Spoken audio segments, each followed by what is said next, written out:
Welcome to Talking Success, the podcast series that focuses on everything fintech. I'm your host, Darren Franks, and each week I'll be joined by a series of experts in the field who have a wealth of knowledge to share. Whether you're a seasoned operator or simply curious about the world of fintech, Talking Success is the perfect place to stay up to date on the latest developments in the industry. So sit back, grab a coffee, and let's start Talking Success.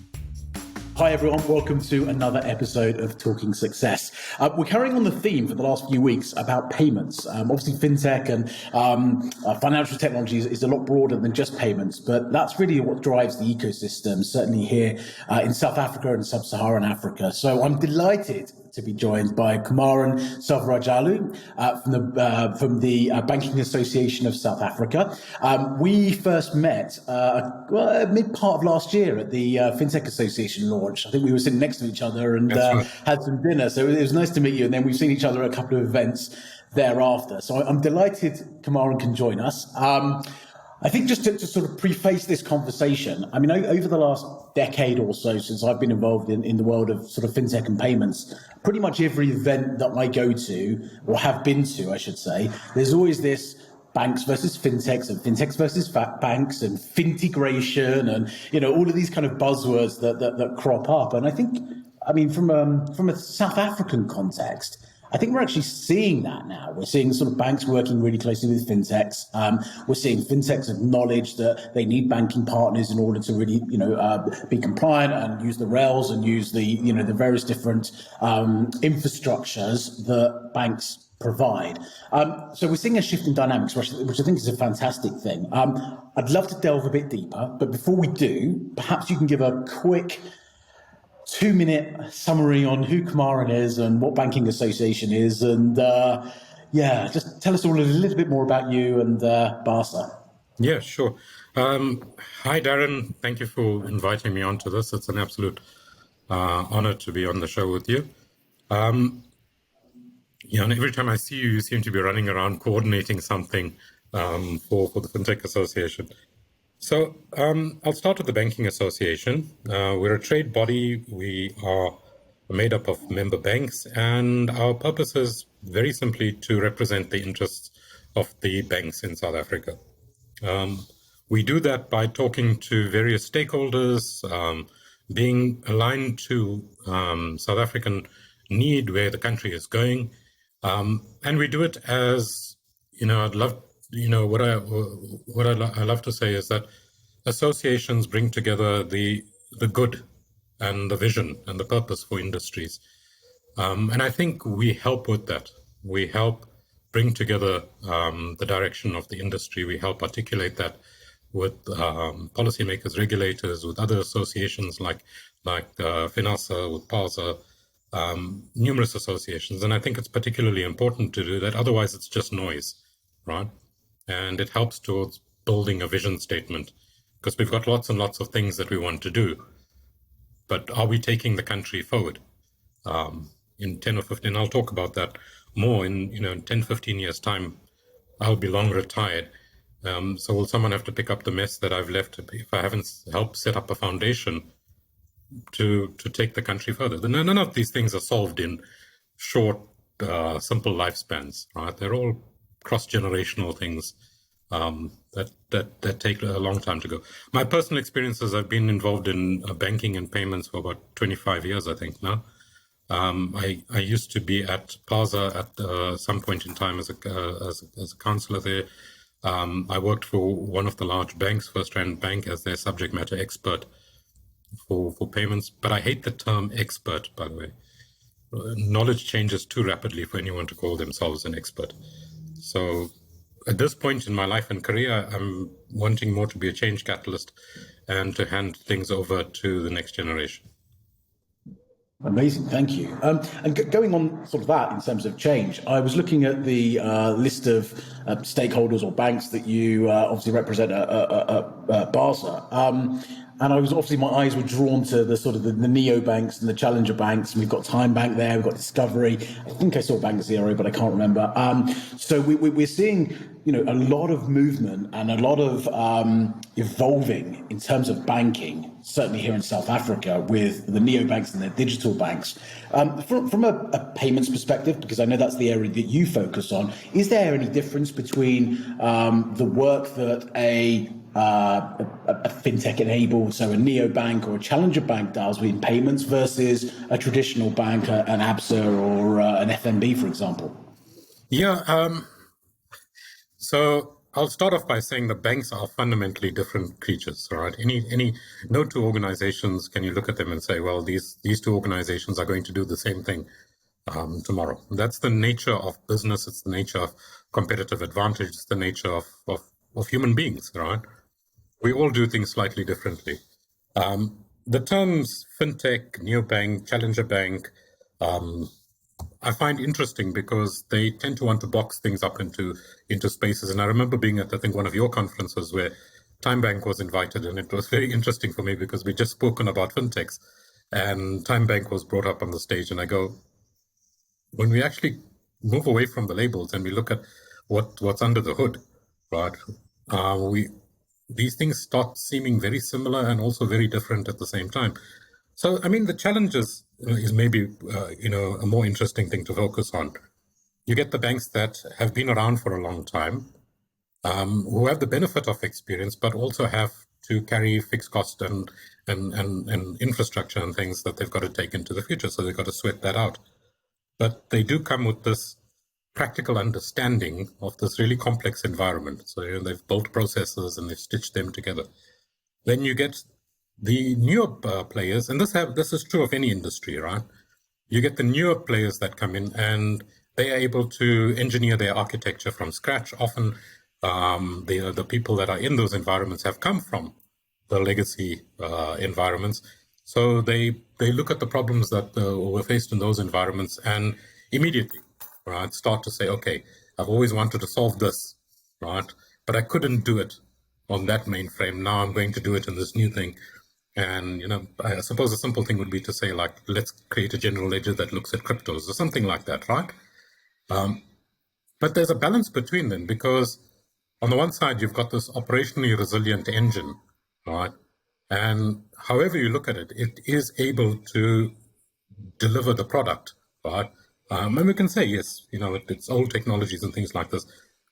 But when I'm asked to explain what the payment system is, I don't talk about computer systems. Right? What I talk about is a system that is resilient to almost 100% across different factories, across the entire country, that runs 24/7, 365 sometimes. And to which Six Sigma would seem like a real aberration, right? You couldn't possibly have 3.4 errors per million in the national payment system. Right? That would be crazy.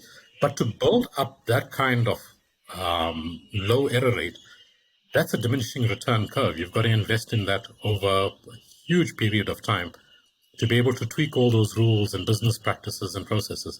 So for me, the payment system is not about technology. It's about this operational success rate that it manages to do. Because that's the thing, that if it goes wrong, everything goes pear-shaped. And yes, you have one or two incidents every now and again. But I can walk into any room and safely say, I bet you that no one in this room has not had their salary paid as far back as they can remember because of an error in the payment system. And I can do that because it is such a high success significance rate, right? It's so high that I can actually walk in and say, well, Darren, I can say to you that your salary's been paid and it doesn't go wrong. For me, that's the crux to this entire thing. We'll talk in a minute about fintechs and banks and all of that.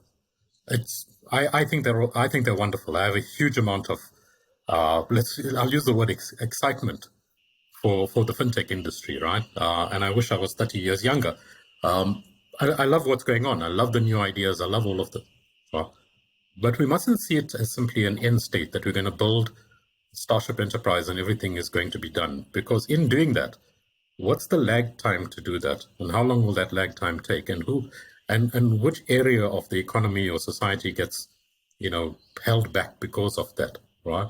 there is a need to maintain our payment system, our banking system, any system, right? Healthcare, whatever it is. There's a need to balance the prerogative of supply and efficiency with the prerogative of increased dynamism, innovation, creation, all of these things. I think both can happen. I honestly think both can happen. I think both are happening, right?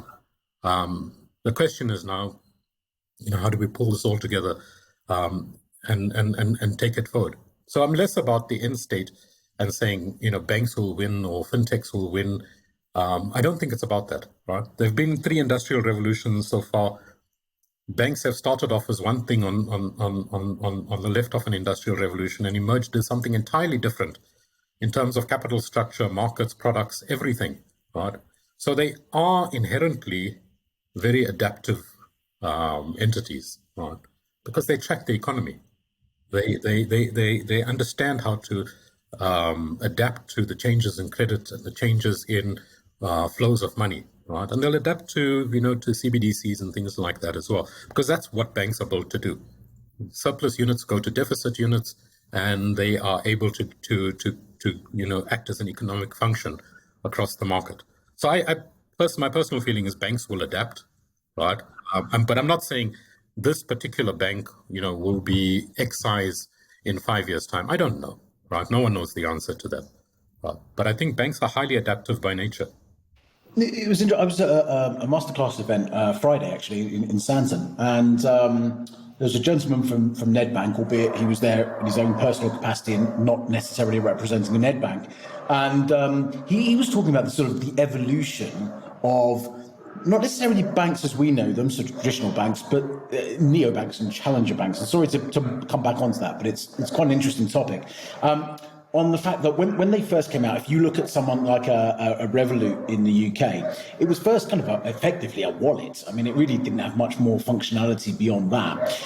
What happened over time is they started bundling services on top of that. And then then came sort of unbundling. So actually, as a consumer, I want everything myself, and I want to go and shop around and have lots of different choice. And then the Revoluts of this world and Discovery are doing exactly the same thing, rebundling all of these sort of products together to enable the consumer actually to have one app and to be able to book my flights for Sapphire, to book my cinema tickets, to book whatever I needed to book straight onto, using one portal or one product and service. And if you look at some of the banks, again, we can name because we're not giving any sort of favoritism here, but I'm a customer of FNB. And if I go onto FNB, the amount of sort of options I've got just within my mobile banking is vast compared to where it was maybe 10 years ago. Certainly when I first came to South Africa 10 years ago, it was really basic. I could make a payment and that was about it. And now it's a lot more advanced. So we're certainly seeing that. Now, would you say from a banking perspective, and I'm going to come on to payments now, because there's a lot of talk in the market, certainly when it comes to the SMME sector, about the world of acceptance, right? So how do I accept payments as a merchant, as a micro merchant or as a small merchant? And there's a big driver here towards the soft POS. So, having your phone, your Android device, or even your Apple device, where you can tap a card and, I'm the merchant and I don't need any other hardware. I did see that ABSA have launched that. They've launched a soft POS product. I'm sure it was ABSA. And I just wonder from your perspective, because I've heard it from a few other sort of people in the industry as well, that there's mixed views. Some are saying, actually, I think adoption is going to be really challenging because of the trust element. Am I going to be comfortable tapping my card on someone's phone? And others are talking, well, actually, this is kind of the revolution. This is the next step when it comes to point of sale payments, is actually I won't need a device. I won't need a terminal. I can actually use, a phone. Do you have a view on that? Again, your personal view, do you have one? Yeah, so I think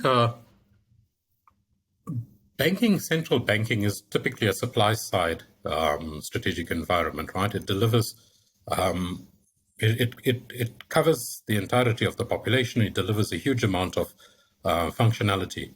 I think what we've seen in recent years is because technology has become so incredibly ubiquitous and available, but also at the same time, consumers want to do other things with their time, right? They're becoming a lot more business active. When you talk about the SMMEs, they all start off as an idea in a person's mind, and it's that path to fruition or that path to commerciality that is so important, right?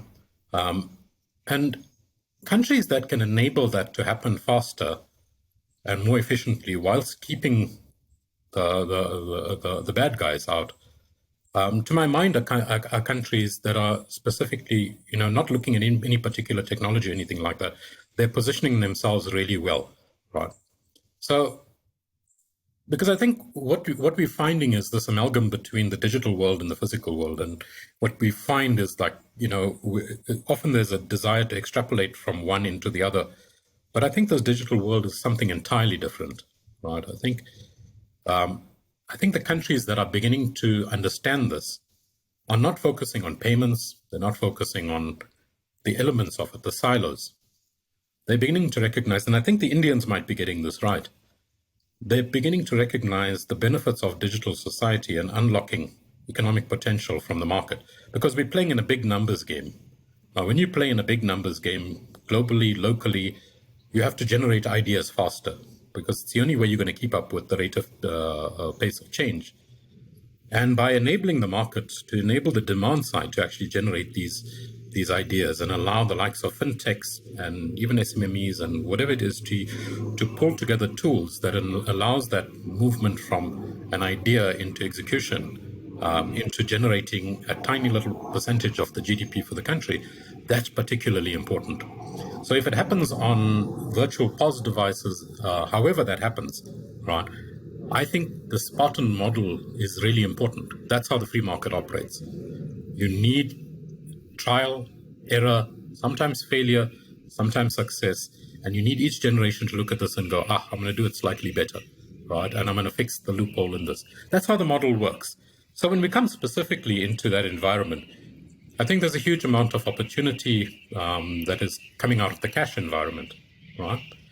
I think there's a huge amount of demand, and demand will drive supply, right? We have the taxi industry in South Africa, and say what we will about the taxi industry, it emerged from a demand, right? That was inadequately supplied, and so a new form of service emerged, right? And it's a resilient environment. Now, I've done lots, or the team has done, and I've had the benefit of being able to read it, lots and lots of research on cash and what the story of cash is. And it's essentially the story of the difference between digital and analog systems, right?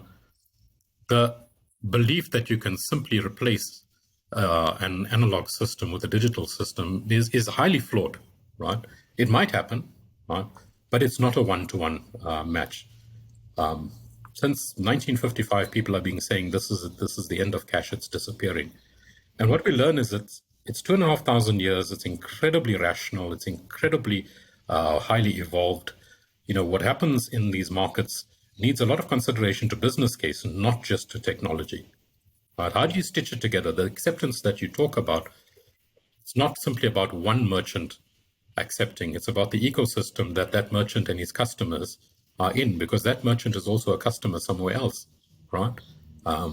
That merchant is making his break-even or profit line based on a certain amount of cash coming through, a certain number of customers that are loyal to him because he works in a certain way. Now, I'm a great lover of digital society.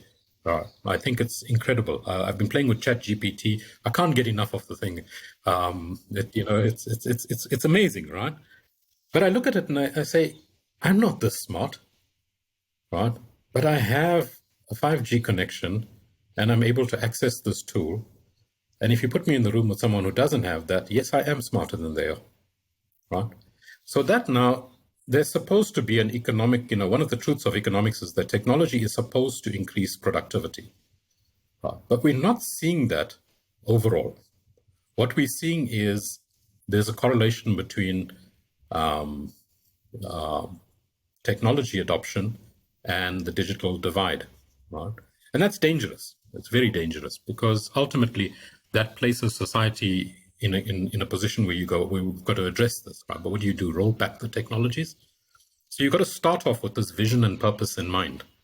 You've got to start off by saying, what is the South African problem statement? What are we trying to do?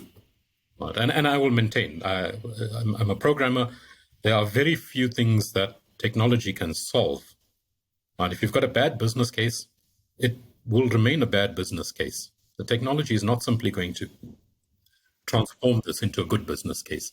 Right? So the short part of this is there is a complex, highly evolving ecosystem out there where there's different demands and where people are going, we want convenience, we want things to happen, but we also want to be protected because we're not going to think of you when it goes right? But the second it goes wrong, I'm going to reach out to whoever I can and say, well, you broke the sacred trust that I placed in you, right? Because that's what I expected, right? I expected it to happen 100% of the time, every single time. So we've got to keep this balance, right? And it's the old world and the new world because you get the operational experience. And I'm not consigning legacy banks into the old world because the biggest IT shops in the country, are the banks, right? So, when we talk about new technologies and stuff, banks have laboratories, they have the ability to generate technology. If you had to ask for sort of blockchain experts or experts on payments and things, you would most likely get people who know their stuff coming from out of the banking industry. What I am saying is that it is very important to put the vision ahead of the product sells, because it's possible. We could do anything. We could sell green cigarettes tomorrow. But what do we really want to do? And I think this is something that we are faltering a little bit on in South Africa. So from a South African context as well, I know a lot of our listeners are from other parts of the continent and internationally, but when we had Geeta on from the Payments Association, I think one of the big stats that South Africa is very proud of is that 80% of the population is banked. And that's a great stat. But when Geeta was unpacking that, and she said, whilst 80% is banked, a large proportion, and I forget the number, simply deposit their salaries and then the next day withdraw, so that the funds come out of the ecosystem, so it goes from effectively digital back to analog again. To enable those ecosystems that you talk very passionately about, to enable those ecosystems to thrive and for digital payments to really take off here in South Africa, how does one go about keeping those funds in a digital form rather than it being taken straight out in analog format and then being used sort of in the informal markets to go and purchase goods and services? So I think that it's, the move to an absolute digital world is going to take some time. I think in South Africa it's going to probably take a bit longer than in many other countries because we do have a highly cash dependent population. Right? I'm an advocate of technology, but I'm not an advocate of taking away people's ability to access goods and services. So what cash is it's a universal financial mechanism, a store of value and a payment mechanism. And it's very powerful in that regard. Now, some countries, like China, for example, might be able to move faster in that space, but we are structured differently. We have a very interesting political ideology and constitution that says everyone goes on the journey together, right? And we are also we don't simply say or dictate this is what's going to happen. Now, an interesting anecdote for you is I spent some time who hosted the Swedish bankers and FinTech and business associations, I think about a year or two ago. In 2017, Sweden, which is arguably in the top 5 most advanced countries in the world in almost every indicator, in 2017, the scientists in Sweden predicted an end of cash by 2023 in Sweden. Right? When I spoke to the Swedish counterparts, I said, okay, how is that doing?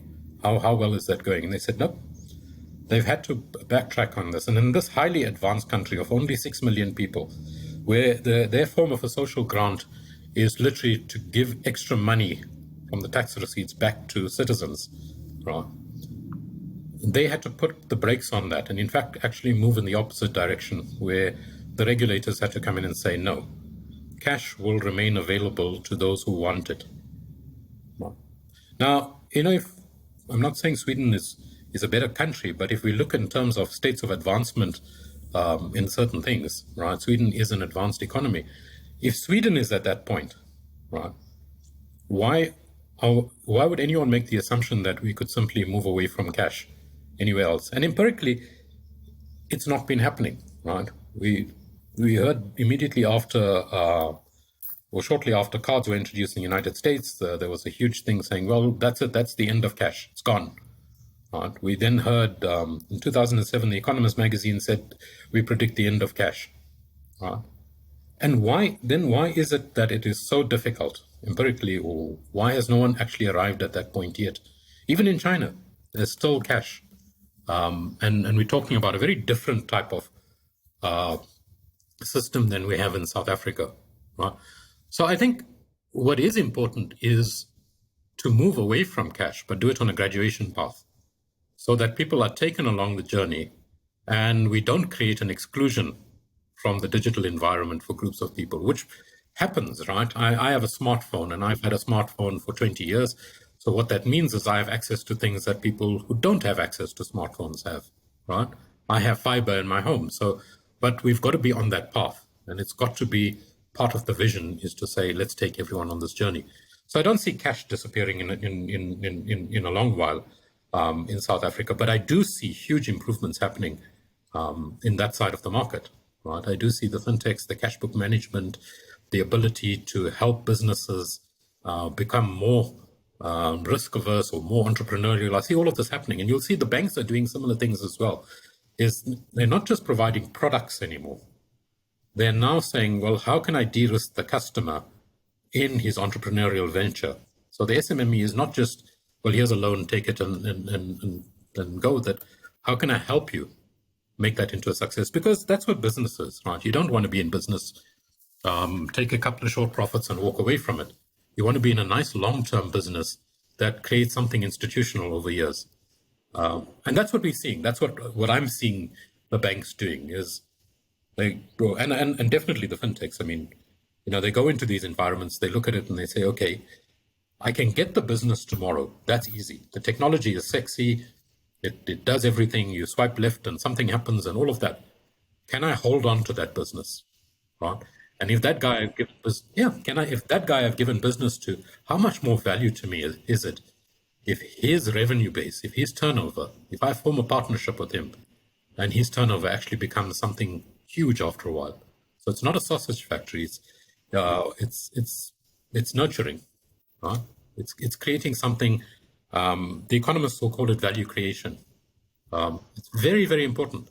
And value creation is incredibly important in Africa because it's what generates money out of 1.3 billion people in a good way. Right? It's the good way of generating money out of the population. And that's a wrap for this week's episode of Talking Success. Thank you so much for tuning in and joining us for this fascinating discussion on all things fintech. We hope you've enjoyed this episode and have gained some valuable insights into the ever-evolving world of finance and technology. A huge thank you to our guests for sharing their expertise and providing us with some amazing insights. We certainly couldn't have done this without them. Don't forget to subscribe to our podcast and stay tuned for more exciting conversations with experts in the field. Until next time, keep learning, keep growing, and keep talking success.